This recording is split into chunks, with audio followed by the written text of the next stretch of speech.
ওমা তাড়াতাড়ি ভাত দাও। এই তো দেখো প্রত্যেক দিনের মতো আজকেও থালায় গরম গরম ভাত পড়ে গেল। আজকে শনিবার, আজকে হলো গিয়ে নিরামিষের দিন, ফ্রিজ সম্পূর্ণ ফাঁকা। আজকে কিন্তু নিরামিষের দিন, কাল থেকে আবার মাছ মুখে শুরু হবে। সব প্রথমেই দিয়ে দিলাম একটা কাঁচা লঙ্কা, ডালের সাথে দারুণ লাগবে। তারপরে দিলাম নিম পাতা ভাজা। এই সময় কচি কচি নিম পাতা বাজারে পাওয়া যায় আর স্বাস্থ্যের পক্ষেও ভালো খাওয়া।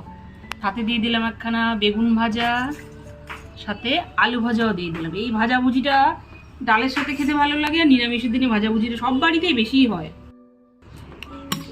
কুচি কুচি লাউ শাকের আগা দিয়ে তরকা তরকা করে মুগের ডাল করেছি। বন্ধুরা, তোমরা এই রেসিপিটা কে কে খাও একটু কমেন্ট করে আমাকে জানিও তো।